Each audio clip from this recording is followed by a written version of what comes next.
I suppose one other thing that I was interested in, I know we've sort of, I suppose, covered a bit around what makes a good story, and it's that ultimately I think comes down to how you angle it and understanding the audience. So the other aspect, I suppose, is once you put something out there, how has the way in which people have engaged with news and content changed? Even recently, I know it's probably over the last few years, as you said, it's probably gone from print to digital. But what have been the general trends over 30 years and over, I suppose, in the last So few years? yeah, no, absolutely. I think no one's going to get a prize for guessing what I say next, but which is that social media is making huge impacts on the jobs of people like me, and because it's changing how people consume news. I think we're coming out of the woods at the moment. So certainly for the last 2, 3, 4 years, particularly around what was going on in America and with and Facebook and Twitter and what's truth and what's fake news and all this sort of thing. I get annoyed by the fake news thing because there's no such thing as fake news. There's stories and there's different angles you take on it, and a person at one extreme might call a story at the other extreme fake news, but it's essentially the same story, just reinterpreted differently. But certainly social. I think what social people are learning, or so I get the feeling they're learning from social media, is that although no one likes journalists, it's funny, isn't it? No one likes politicians, journalists, and estate agents, but in fact, we all need them. We all need estate agents to sell our homes, and everyone's very nice about estate agents when they do a good job and sell their homes. Everyone slags off journalists until they're in a position where they need someone to be their advocate in a competitive world where they feel they've been wronged. And equally, everyone slags off politicians, but if you watch, committee meetings of what quite a lot of MPs do daily, it's just unbelievable what they do for us, and that all they do is get slagged off for it. However, but the interesting thing is that with news is that I think people are starting to realize that what they see on social media isn't necessarily had a robust filtering process before it was put out. And that's fine when it's sort of teddy bears being chucked off cliffs or people swallowing ice cubes for a bet or whatever. That's fine, but when it comes to really talking about serious subjects like housing or whatever, then you do need. It is therefore a good idea to pay someone who has got a skill set to look at the facts and work out what's real and what's not, and then present the story based around some solid factual data which they have checked first. Because so I think there was a period when a lot of people said that blogging and vlogging and Twitter and TikTok and what have you, Snapchat, would all eclipse organizations like the Negotiator overnight. It has definitely undermined some of our readership. There's no question about that, because some agents only watch the sort of the Facebook pages now. But that's fine. They're just competing with us with the same the same type of topic area, and that's fine. But there's no one really filtering what's being said and going. And this is the big thing about Facebook. Around Facebook is who at Facebook is working out what's rubbish and what's not. There's no one. Certainly isn't a Twitter now or X, sorry, that it's been taken over by Elon Musk. So that's really. I mean, I'm not complaining. I'm just saying that's an interesting debate, because you've got to say who is the arbiter of fact in our society, and is that?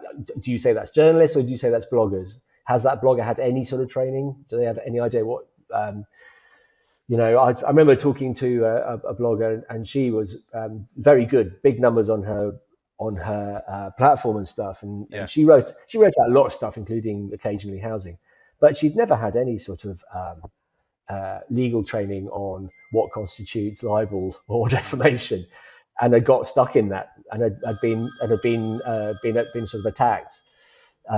So it was a funny time, because she didn't realize that you could end up in the court, and that you could end up in court and have a lot of money, damages could be claimed against you. She just didn't know that. And because she started in the back room of her bedroom, and and it had gone up from there. And she did a very good job of doing some stuff about housing, but she didn't have that, just a basic training. And I'm not saying I'm particularly good at that, but at least I have the basics there to stop me getting sued Touch wood so far. So there you go. So it's interesting. Does that help with? I suppose that training help with becoming seen as a trusted lead, trusted news source, and how important is that these days? Do people know how to differentiate quite well between what sort of that unfiltered news on Facebook and what's a good piece to No, trust? no, no. This is it, because there's a whole generation coming up now who have been brought up, who are probably in their mid-20s now, who were brought up since they were late teens on not such well arbitered news sources, and that's a problem. So I think older people know, they look at Twitter and go, it's just a load of rubbish. But there are younger Yeah, people who probably look at Twitter and go, yeah, that appeals to my prejudices. I think that's true, even though it's basically not. So we have a problem, Houston, going forward, but it'll be thrashed out somehow. But amazingly, print magazines are still going. So there are there is a place for them. I think it's yeah, just everything's fragmented. What used to be, BBC One, BBC Two, ITV, Channel 4, Channel 5, um, print national newspapers, magazines, specialist magazines, and that was it. Now it's just fragmented into a million podcasts and a million blogs and a million video blogs, and so you yeah. can. So if you're interested in the housing market now, there probably, I don't know, at least 25 half decent uh, uh, different audio and video people you can watch who have views on this, and they're quite interesting. So that has changed massively, and that's where I suppose that's where people who work in the industry they have a speciality and a knowledge, and that's no reason why they shouldn't go online and start talking about it. Yeah. But it's only when they start trying to do fact is when I have a problem with them. So Charlie Borman, who's a very famous motorcyclist and what have you, and he's if you look at his Twitter thing, he's great because he sort of has just amazing views on latest motorbikes. He does extraordinary trips around the world with or without his famous friend, Yeah. and but occasionally he gets involved in sort of disseminating fact, and it goes wrong, and he has to sort Mm. of he gets lots of people like going, Charlie, that's not the case, Yeah. because he's not the sort of person. He hasn't got time, and I don't blame him either. He hasn't got the time to go and check if something is true or not that he's heard on a Facebook page. He will go, have you heard? The police are starting to check motorcyclists XYZ boots or something. But and then people say, well, that's not true. That was just one case. It's not nationwide. So I'm not having a go at Yeah. Charlie Yeah. Broad. I'm just having that sort of thing where celebrities get into the land of disseminating information, which I understand why they want to do that, because it positions them as a source of information for their audience. But it's when those facts aren't necessarily checked before they're put out, and they can be not very harmful facts, but they can be harmful sometimes. Yeah. So that's really interesting, And if you look at the more and more, I remember like years ago, the Advertising Standards Authority started sending out digital summaries for journalists prior to before their decisions were sent out, and that's something they've always done. But when I first started, it was you get the odd estate agent or the odd conveyancer because their ads weren't very accurate. But now it's all social media influencers who are being reported to the ASA, the Advertising Standards Authority, Mm. for being inaccurate or making claims which can't be substantiated or which are misleading, um, which Yeah. is what the ASA is there to try and stop. And that's really interesting because it's clearly more and more it's the digital where this is happening, not the print, not company blogs. That's interesting, and I suppose it's probably driven more and more by that need to try and compete more, to stand out, and so everyone gets a little bit more outrageous, and it Yeah, can get out of hand. yeah, Um, and I mean, going on to a bit yeah, about fact checking, I know I saw a video recently where it was going on about McDonald's and how they use certain chemicals on their potatoes that then the farmers can't go in the fields, and then you fact check it and you go, actually, okay, it might have been the case, but it was 2009, yeah. and actually that's no longer a thing. But it says, yeah, it's hard to but it's hard to go through every single thing you read and fact check everything.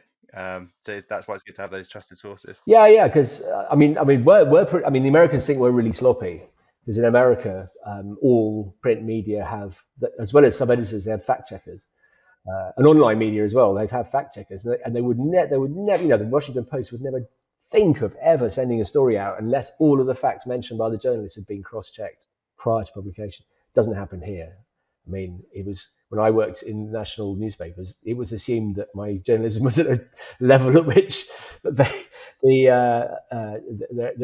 had checked the sources. They just assumed that, but it was never checked whether I had checked the sources or not. It was just that you would, if you were found to have made more than a couple of bloopers, like a famous prime minister who worked in media before joining politics, was famous. He got the sack eventually because he certainly got in trouble with editors because he didn't do that. So there's more latitude in the UK, whereas in America he wouldn't have got away with that because the fact checkers would have said, so this claim you're making about Liverpool is, can you just send us what's that based on, type of thing. So he would have. But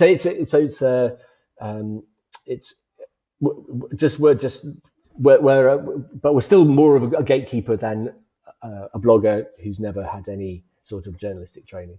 Yeah, completely. Whether there is such a thing as journalistic training in 10 years' time, I don't know. A lot of people don't have it. So yeah, it'll be a space to watch, actually.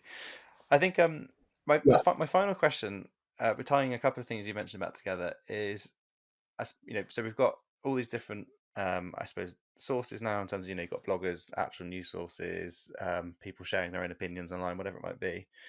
And then you've got generational changes, so people that know how to sense check whether something might be reasonable in terms of what's been posted online, and those that only get news online.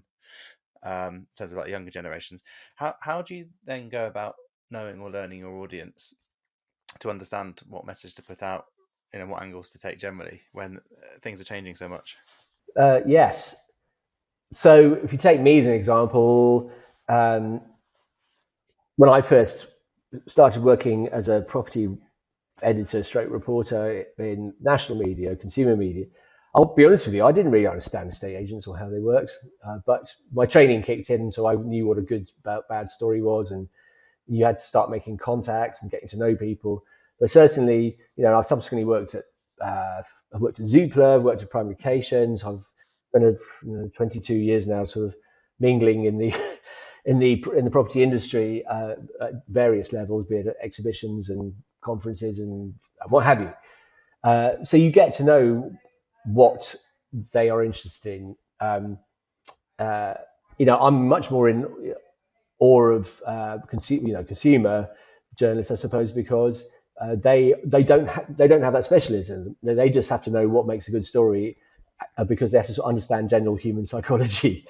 Whereas that does have as we said earlier, that does have a role to play in when you're reporting on something specialist like the property industry. But you also have to understand what in particular gets agents going over a pint. Yeah, interesting. And I suppose that's probably where the Negotiator Awards are quite helpful, because you're actually getting to see everyone in person. Yeah, absolutely. And also they've had a couple of drinks, so their lips are usually looser than they might be on the phone on a Monday morning. No, I'm joking, but those sort of gatherings are essential. You've got to meet the people in the flesh and press the flesh and get to know them. Definitely.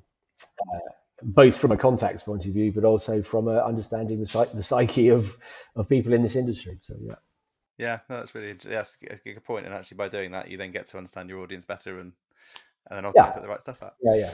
Thanks for coming on today, Nigel, and sharing your thoughts. Interesting as always. It's great to chat. Thank you very much.